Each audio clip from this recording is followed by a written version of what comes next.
When it comes to prominent metal bands in a modern era, Architects is a band whose name would be high up on that list. Venturing into the arena core with a melodic twist, they have released some big albums over the last 20 years, but I've just never gotten into them if I'm being quite honest. They seem to be a group with a bit of a hit and miss kind of catalogue, of which I've heard a few of their songs, but the first album I tried to listen to in full was For Those That Wish to Exist, which, as I've recently found out, was one of their lowest scoring albums according to RateYourMusic.com. Maybe I took a bum steer, but I could just never really embrace this sound, and any fan of my series knows where I stand on this genre. Still, I proceed into this album like any other in the genre, with an open mind in the hope that this will be the one to convince me otherwise. So here are my thoughts on Architect's newest album.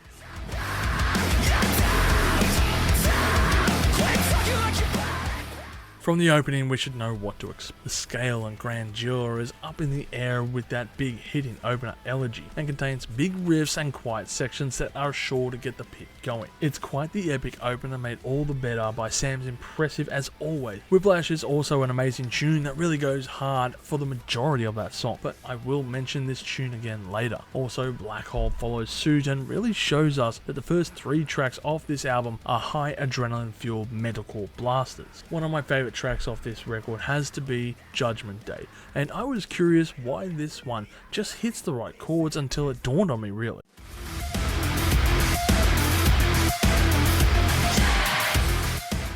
The drum pad and groove within this song sounds like something Static X would have made back in the day.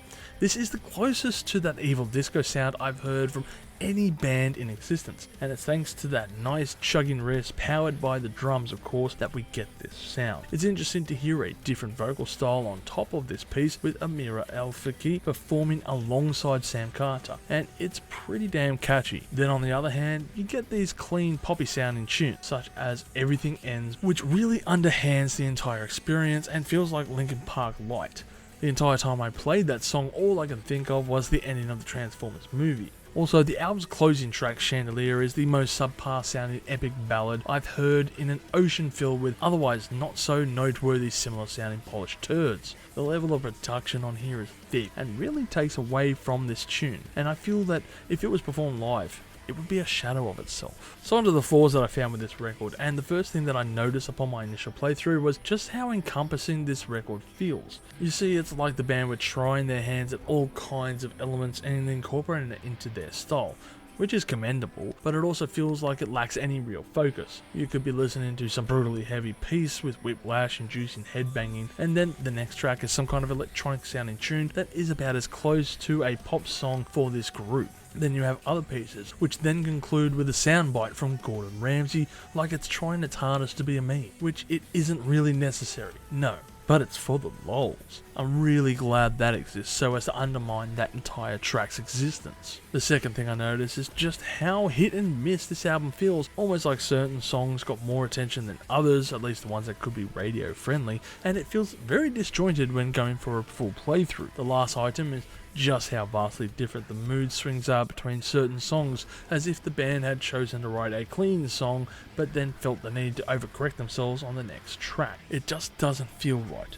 A few songs on a playlist would be fine from this album, but as a whole, this record doesn't flow. And I'm not the only one who feels this way. Some are stating that this album is too polished or a disaster salvaged with tasty morsels, or even how it feels like untapped potential, and there is still much to be desired. However, there does seem to be a fair bit of love as well for it, with people citing how much of a dopamine hit it was, or how the band are finally sounding good again. Either way, it's a bit of a mixed bag, but interestingly, it does seem to be sitting at a score of 3.14 on Rate Your Music, which is higher than their average lists, from over 500 reviews as of writing this script, and it's also placing it right in the middle above Ruin and below Daybreaker as far as the album rankings are concerned. Overall, I'm going to give this album a score of 6 million chilies on the spicy scale, with my favourite tracks being Elegy, Brain Dead and Judgment Day. This isn't the worst thing I've heard this year, even though there are certainly a few moments that feel like it could be reaching for those lows, but the album does contain some bangers that certainly bring up the score. The problem is that it's such a mixed bag of a record at the end of the day,